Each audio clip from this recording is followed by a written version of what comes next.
Hello beautiful people, how are you today? This is a nice little spot I found. It's really cool. It's peaceful. No one really here. Look at the water. There's Buffalo, America, which I don't miss. Canadians are so much more nicer.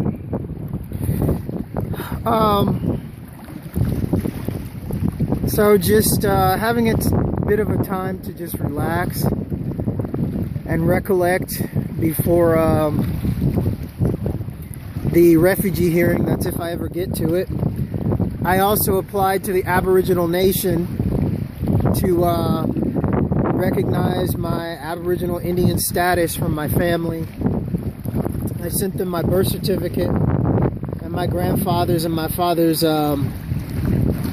I guess funeral certificates so they can track my family. What they're going to find is some really crucial things that are going on right now.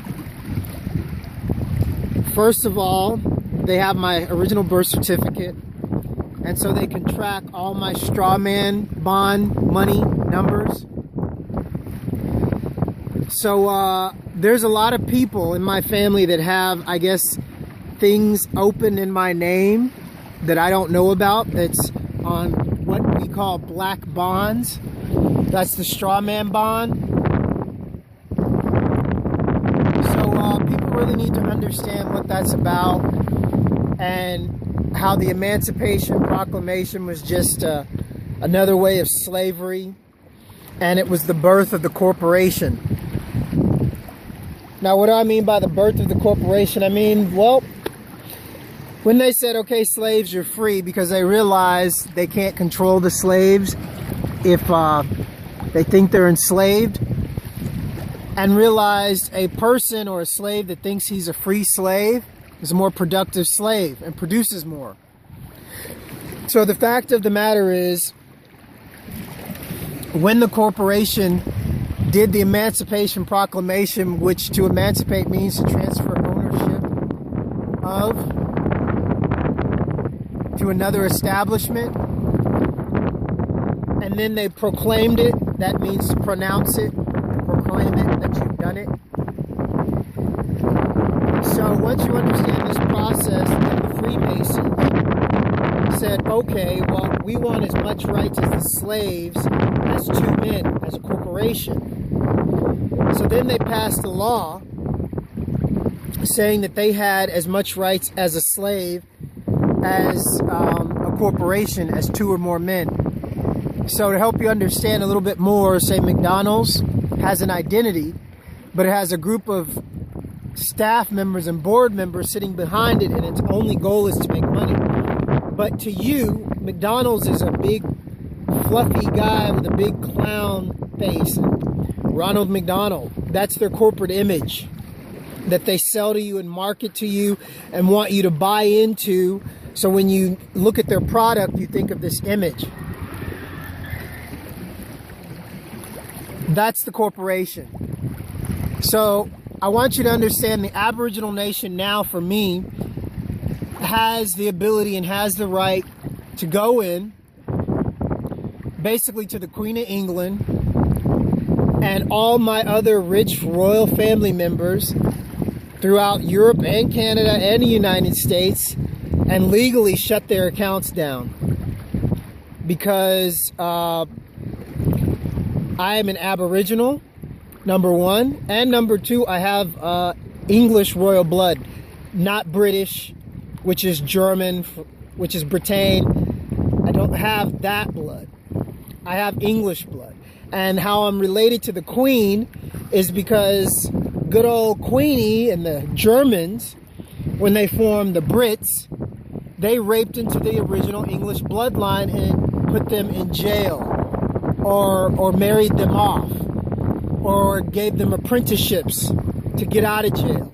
An apprenticeship is basically white slavery. White slavery took place, has always taken place throughout Europe. It started in Yugoslavia. The word slave is Slavic in descent. The word kidnap is Slavic in descent. So when they would kidnap young kids and women, they would kidnap them and turn them into slaves. Well, I need you to understand white slavery and an apprenticeship. Say my great-great-great white English royal uncle was an English royal, which he was. And so when the British came about, they wanted to enslave or kill anybody that threatened their power. So what did they do? They either raped them, put them in jail, killed them, or married them off. One of those. So the ones that they put in jail, they gave them an option to take an apprenticeship. An apprenticeship basically says that you're my slave and you're going to do what I want you to do, and you have to report to me, and you give me a certain percentage of the money that you make, and you work for the queen under the apprenticeship, white slavery. So we're going to give you an apprenticeship to get out of jail and to go to the New World, America, right over there across the water, and build it up for the slaves. That was white slavery. Now the Black Reparations lawsuit, which Johnny Cochran started, he did research on my background and my ancestors' background and slave certificates and who traded who and who owns who and who owed who and who did what. And so I met with 4 lawyers. They came to me at my work at Toa Irie. With my friend Chaz, who used to play bass for Prince. His place was like the meeting place for all the creative people and the Rastas and Dreads. Even Solange, I met her there. That's Beyonce's sister. Chaz knows a lot of people, just about everybody in the music industry. Chris Dave, most sought after drummer in the music industry, live drummer. Well, these lawyers came to me there, and they were debriefing me about 9/11 and asked me if I knew who I was, if I knew about my bloodline, did I know about Tower 3 and why they blew it up, or Building 7 or whatever they call it, which was the Federal Trade Commission, which the Rothschilds and the Nazis blew up because they're terrorists. They wanted to get rid of the backtrack slave certificates that would prove they owed me trillions and trillions of dollars, that I'm worth trillions and trillions of dollars, and all of their illegal stock trading. They just blew it up with 9/11. So they don't really talk about that in the news. They don't want anybody to know. Anybody that talks about it, they try to kill. So I want you to understand the process that's going on in Canada right now with the Aboriginal Nation. And I'm making it public so they don't go after my people and try to silence them again.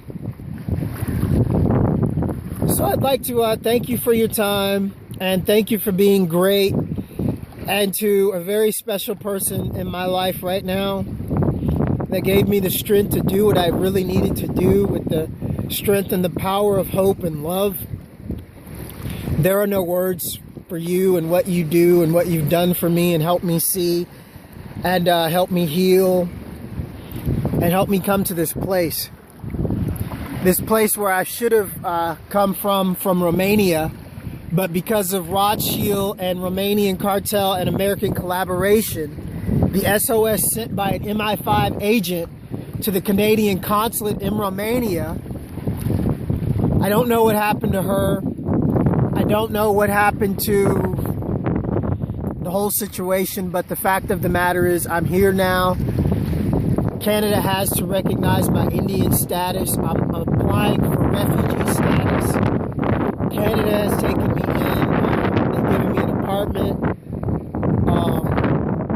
I just like to thank them publicly. And please get educated and take care of your kids and the people. I am Zakaos, walking the light. Peace.